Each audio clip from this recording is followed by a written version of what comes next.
Bonjour, littérature japonaise aujourd'hui, littérature japonaise classique, et avec beaucoup de poésie dedans, puisque je vais vous parler du journal de Tosa, suivi de poèmes du Kokinshu. Le titre originel est Tosa Nikki, c'est traduit du japonais et présenté par René Sieffert et publié... Alors initialement ça avait été publié aux Publications Orientalistes de France, là c'est une édition qui a été reprise chez Verdier. Le Tosa Nikki à proprement parler date de 935 environ. L'édition française originelle de 1993 et cette réédition de 2018. C'est un très petit bouquin puisqu'il fait 73 pages très aéré. Une fois n'est pas coutume, je vais vous entretenir d'un texte qui, tout grand classique de la littérature japonaise qu'il soit, et là je parle vraiment de la littérature du Japon ancien vers 935, s'avère extrêmement bref. Dans ce petit volume très aéré, il tient en une trentaine de pages seulement. Qu'importe, je vous ai déjà fait part et à plusieurs reprises de mon adoration des notes de l'Ermitage de Kamono Chomei, qui sont probablement plus brèves encore. Et je trouve le journal de Tosa fascinant. Simplement, cette fois, je ne suis pas certain qu'il produira le même effet sur tous. Le petit opuscule de Kamono Chomei a d'une certaine manière quelque chose d'universel, potentiellement du moins, mais le journal de Tosa ne peut probablement être pleinement apprécié qu'à la condition cette fois impérative de le replacer dans son contexte.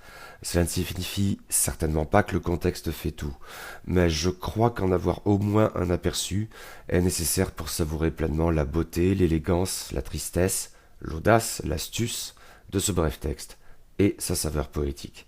Et notamment, il faut avoir au moins une idée de son importance, pas seulement historique et littéraire, mais linguistique. Je ne suis certainement pas le plus calé dans ces matières, cela dit, mais je vais tenter le coup, en espérant ne pas trop écrire de bêtises.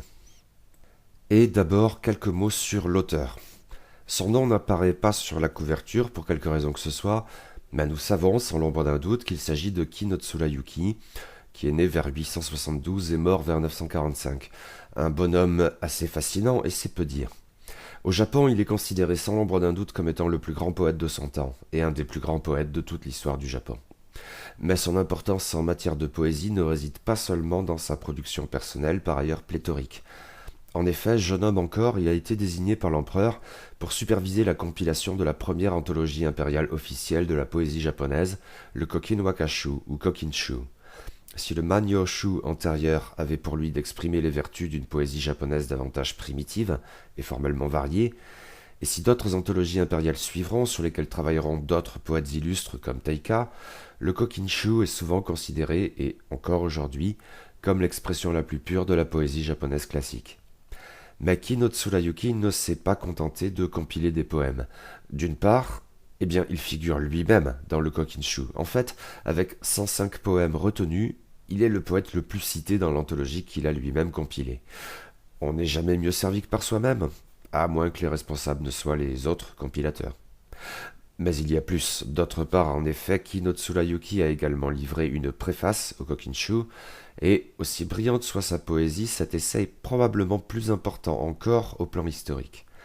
Vu de loin, c'est une dissertation sur l'esthétique poétique, savante et compétente, mais ce n'est pas là ce qui fait la valeur du texte, c'est qu'il a par ailleurs une dimension qu'on pourrait être tenté de nos jours de qualifier de militante. Et René Sieffert, dans sa brève présentation, avance que ce texte a probablement suscité un certain scandale, ajoutant que Ki no Tsurayuki avait nécessairement en cette affaire le soutien préalable de l'empereur, si déterminer qui se trouvait à l'origine de cette initiative n'est peut-être pas aussi assuré. En effet, Ki no Tsurayuki y fait l'éloge de la poésie japonaise, mais aussi de la langue japonaise. Et allant plus loin encore, il fait cet éloge en employant une écriture spécifiquement japonaise, les kana. Ici, un petit rappel s'impose peut-être pour mémoire et sans rentrer dans les détails. Ah donc, premier point, les langues chinoises et japonaises n'ont rien de commun et n'appartiennent pas le moins du monde à la même famille. Elles sont aussi différentes que le français et le japonais le sont. Cependant, l'écriture chinoise a été progressivement importée au Japon, assez tardivement. Le problème est qu'elle ne permet en fait pas d'écrire le japonais, parce que la phonologie n'a rien à voir, la grammaire est un peu plus différente, etc. Les lettrés japonais se sont escrimés pendant des siècles pour contourner cette difficulté, avec des expérimentations plus ou moins couronnées de succès, comme le Kojiki. On le présente souvent comme le premier livre de la littérature japonaise, mais il était en fait peu ou prou illisible et ne sera véritablement redécouvert et sublimé que bien plus tard, vers notre XVIIIe siècle. Ou le Manyoshu, l'idée étant de recourir à certains caractères, non en tant qu'idéogramme, mais en tant que phonogramme, ce qui est indispensable pour le japonais. Et au fur et à mesure, on développera ainsi au Japon les kana, hiragana et katakana, qui sont des syllabaires purement phonétiques, dérivés des idéogrammes ou kanji, mais sous une forme simplifiée. On peut écrire le japonais intégralement en kana. Ils ne sont indispensables que pour la grammaire, en gros, mais là n'est pas la question. Seulement si c'était possible, ça n'était pas ce que l'on faisait pour autant, ni d'ailleurs aujourd'hui, ne serait-ce que parce que l'écriture chinoise mais aussi la langue chinoise bénéficiaient d'un statut de prestige, toute chose égale par ailleurs comparable au latin dans la France médiévale. Avec tout de même une nuance importante d'ordre politique, le Japon n'a jamais été soumis à la Chine. Kana ou pas, le chinois demeurait la langue de l'administration, largement dérivée dans son principe même du modèle chinois, mais c'était aussi une langue de la littérature. Le cas de la poésie est cependant plus ambigu. Les poètes japonais devaient être en mesure de composer des poèmes chinois ou kanji, et Kino Tsurayuki lui-même en avait composé de nombreux. Maintenant, la tradition des poèmes japonais, ou waka, les poèmes du Yamato, était ancienne et s'était maintenue. Le Kokinshu compile bien des waka, et ils sont rédigés en kana, une solution autrement pratique que les expérimentations complexes du Manyoshu. Mais on considérait par principe que tout ce qui ne relevait pas des waka à proprement parler, en y incluant donc le paratexte de paréontologie, devait être rédigé en chinois, en kambun, et il ne pouvait pas en être autrement. Le fait pour Kino Tsurayuki d'écrire sa préface en kana avait donc quelque chose de révolutionnaire, qu'on ne pèse peut-être pas très bien aujourd'hui, a fortiori en France. Mais le contenu de la préface y était lié. Pour Kino Tsurayuki, l'admiration pour la culture chinoise, la langue chinoise, la poésie chinoise, aussi fondée soit-elle, ne devait pas contraindre les Japonais à juger leur propre culture, leur propre langue, leur propre poésie comme étant d'essence inférieure. La poésie japonaise peut être aussi raffinée et sensible que la poésie chinoise, elle peut même l'être davantage. Et la langue et l'écriture japonaise, entendant les kana, sont parfaitement en mesure d'exprimer la sensibilité poétique, et, en l'espèce, du fait de leur caractère pratique et cohérent, bien mieux qu'un chinois d'importation tant bien que mal bricolé. Mais ces questions liées au Kokinshu ont d'autres implications, qui nous amènent au journal de Tosa. Oui, j'y arrive enfin, mais honnêtement je crois ces longs développements préalables indispensables. Kana ou pas, préface du Kokinshu ou pas, le chinois demeurait la langue de l'administration, et donc des hommes. Nous parlons bien sûr de la très haute société. Il rédigeait notamment en chinois des journaux ou nikki qui n'avaient pas spécialement de valeur littéraire, leur contenu était essentiellement pratique. Et les femmes, exclues de l'administration, elles n'avaient pas à maîtriser les complexes kambun. On ne les leur enseignait donc pas. Et semble-t-il cela allait au-delà, il était interdit pour elles de les apprendre. On rapporte parfois une anecdote dont je ne garantis pas l'authenticité, selon laquelle la grande Murasaki Shikibu avait appris les kambun en assistant en secret aux leçons données à ses frères, je crois. Pas d'idéogramme chinois pour les femmes, donc, mais libre à elles de s'amuser avec les kanas si ça leur chantait. On en a parfois dérivé l'image d'une société dans laquelle il y avait une langue des hommes et une langue des femmes. Au passage, il y a de ça, ou il y avait encore tout récemment de ça, dans la langue japonaise contemporaine. Mais ce sont d'autres aspects de la langue qui sont concernés que ceux que j'évoque dans cette chronique. C'est peut-être un peu exagéré, mais de fait, on désignait alors parfois les kanas comme étant onnamoji, l'écriture des femmes, l'écriture masculine en kanji étant otokomoji. Et cette dichotomie aura bien des conséquences notables. Là encore, ou plus encore, la formule est peut-être un peu excessive, mais on a parfois dit qu'à l'apogée de l'époque de Heian, tout particulièrement au regard de la prose, les hommes faisaient de la mauvaise littérature en mauvais chinois, et les femmes de l'excellente littérature en excellent japonais. Et de fait, si le cas de la poésie est donc un peu à part, les grandes gloires littéraires de l'apogée de l'époque de Heian, vers l'an 1000, sont toutes des femmes. Murasaki Shikibu donc, mais aussi Saisho Nagon, Izumi Shikibu, l'autrice anonyme du journal de Sarashina. Mais nous avons sauté une étape déterminante, et c'est le journal de Tosa. Kino Tsurayuki, s'il était un grand poète et brillait de mille feux du temps de la compilation du Kokinshu, avait ensuite eu une carrière administrative passablement médiocre. Il avait fini par être nommé gouverneur de la pauvre province de Tosa sur l'île de Shikoku, ce qui ressemblait tout de même pas mal à une mise au placard. Il y a séjourné plusieurs années et y a été très affecté par le décès précoce de sa fille. En 935, il est rappelé à la capitale, Heian, l'actuelle Kyoto. Le voyage de retour en bateau durera 55 jours. La distance est somme toute assez courte, mais c'est que la mer est dangereuse, les tempêtes fréquentes, la piraterie endémique. On se montre donc extrêmement prudent, on a recours au cabotage et on ne se risque à prendre le large que si les conditions sont parfaitement idéales. Au fond, ce voyage n'a donc absolument rien d'une odyssée et, pour dire les choses, il respire l'ennui. Kino Tsurayuki, cependant, a envie de raconter son voyage, car il y a bien des choses à en dire malgré tout. Seulement voilà, il est un homme. En tant qu'homme et membre de l'administration impériale, il lui faudrait recourir au Kambun. C'est ainsi, après tout, que l'on devait rédiger ces ennuyeux Nikki. Mais il n'en a aucune envie. Il veut écrire ce journal à sa façon, en japonais, en kana. Et il a donc recours à un stratagème, il se fait passer pour une femme. Car pour une femme, l'emploi des kanas est non seulement légitime, mais c'est en fait la seule possibilité. Le récit s'ouvre donc sur ces mots, page 15. Ce que font les hommes et qu'ils appellent journal, une femme va tenter de le faire à sa façon. Mais ce stratagème a quelque chose de plus ambigu. L'imposture, entre guillemets, va au-delà. Kino Tsurayuki ne se fait pas passer pour n'importe quelle femme, mais pour une servante de Kino Tsurayuki. Il ne se désigne jamais ainsi, mais qu'importe, si le texte a circulé sans nom d'auteur, peu de temps après le voyage en lui-même, ses lecteurs n'éprouvaient, certes, aucune difficulté à identifier ce gouverneur qui rentrait de Tosa. Et à vrai dire, le journal de Tosa étant abondant en waka brillants, avec peut-être une certaine patte caractéristique, il ne faisait absolument aucun doute pour les lecteurs d'alors que l'autrice était Kinzo Tsurayuki lui-même. L'imposture était donc très relative, mais de manière délibérée. Et là, on est clairement confronté, pour partie du moins, à un procédé littéraire de romancier, je le crois, qui peut avoir un certain caractère ironique. Et je suis tenté de mettre en regard de cette Nikipit, eh bien, la dernière phrase du journal de Tosa, page 46. De toute manière, je ne vais pas tarder à détruire ces griffonnages. Un ultime pieux mensonge dont la littérature connaîtra bien des avatars. Le choix d'endosser le rôle d'une femme a donc mille implications littéraires aussi bien que prosaïques. Mais cet artifice a une autre fonction essentielle dans le journal de Tosa qui est moins flagrante, mais a probablement son importance. Kino Tsurayuki donc avait été très affecté par la mort de sa fille pendant son séjour à Tosa. Le voyage retour à Heian la lui rappelle sans cesse et il veut en témoigner. Cependant, un homme tel que lui était supposé conserver une certaine réserve dans l'expression de son chagrin. Les sentiments sont très utiles à la poésie et on ne compte pas les poèmes galants où tant d'hommes dévastés par le chagrin amoureux mouillent leurs manches.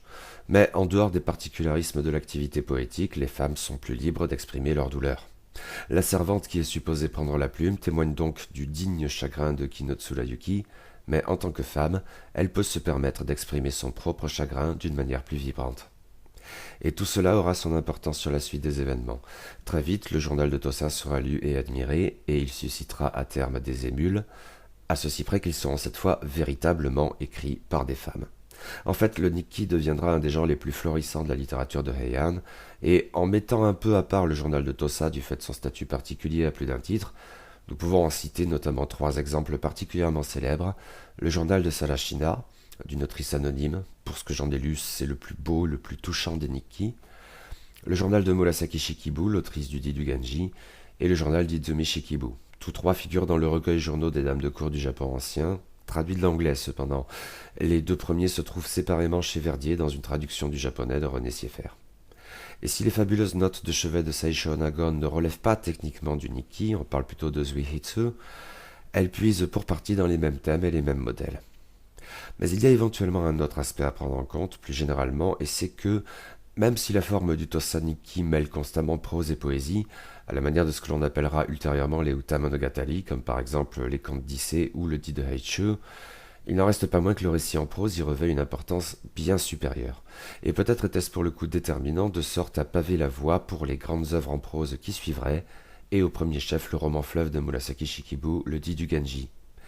À peu près à la même époque que le journal de Tosa, commence par ailleurs à circuler le Taketori Monogatari ou Conte du coupeur de bambou, également connu sous le nom de Conte de la princesse Kaguya, c'est le titre notamment de son adaptation en dessin animé par Takahata Isao. Ce conte est considéré comme étant le texte narratif japonais le plus ancien. Formulation à prendre avec quelques pincettes, j'imagine. À vue de nez, on ne sait pas avec certitude quel texte a précédé l'autre, mais peut-être faut-il en déduire tout bonnement qu'il y avait quelque chose dans l'air du temps.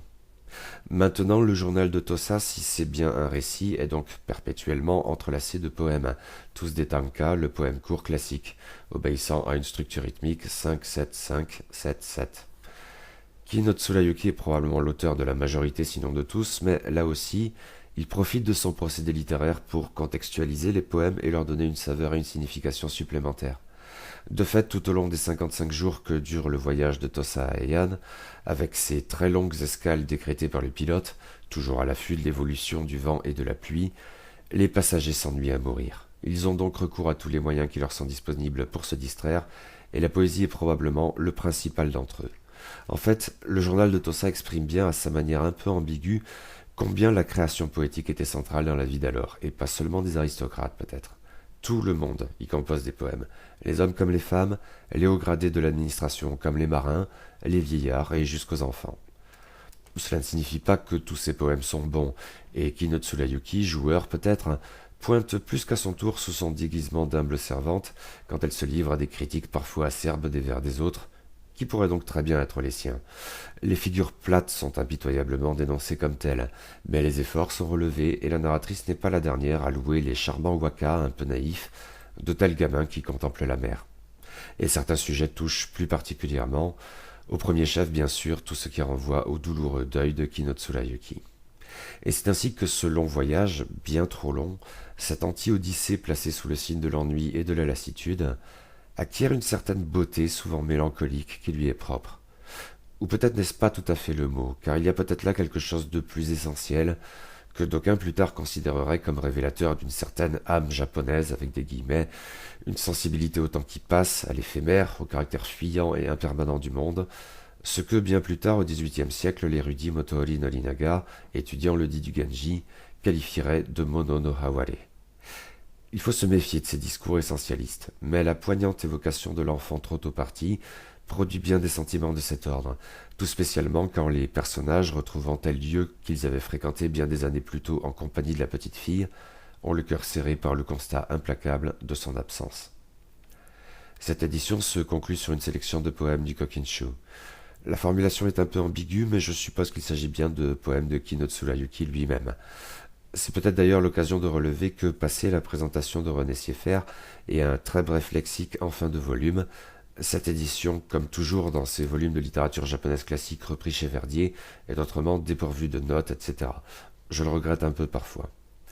Le traducteur, par ailleurs, a sans surprise recours à son procédé habituel en la matière, dont j'ai donné bien d'autres exemples sur ce blog, et sa plume a donc quelque chose de délibérément archaïsant. C'est généralement très beau, mais peut-être parfois un peu forcé, et certains poèmes en deviennent peut-être un peu obscurs à l'occasion. Quoi qu'il en soit, ces poèmes, classés par thème, d'abord les saisons, mais ensuite des choses comme séparation, amour, élégie, etc., et parfois introduits par une brève phrase de contextualisation, donnent un aperçu séduisant de la poésie japonaise classique sublimée dans le Kokinshu. On pourrait y relever bien des belles pièces, par exemple celle-ci, page 53. Fleurs de cerisier, du vent qui les dispersa, je garde regret, et des vagues qu'il dressa dans un ciel dépourvu d'eau. Un complément de choix pour le très bref journal de Tosa à proprement parler. Voilà, je me suis étendu sur le contexte, trop peut-être, mais le journal de Tosa me paraît un exemple typique de ces œuvres qui peuvent certes séduire de prime abord et pour elles-mêmes, mais qui séduisent bien davantage, bien plus profondément quand on les replace dans leur contexte historique et littéraire. Un point de vue très discutable, j'en suis conscient.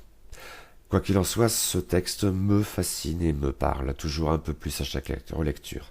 Oui, tiens, parce que j'avais pas mentionné ça, mais j'avais déjà lu ce texte à plusieurs reprises, dans une toute autre traduction, dans l'anthologie 1000 ans de littérature japonaise. Ce en quoi je pourrais être tenté de l'associer aux notes de l'Ermitage de Kamono Chomei, même si ces dernières constituent une de mes œuvres littéraires favorites de manière générale, que je place tout au sommet. Mais, toute chose égale par ailleurs, le journal de Tosa est un grand texte, aussi important qu'il est beau.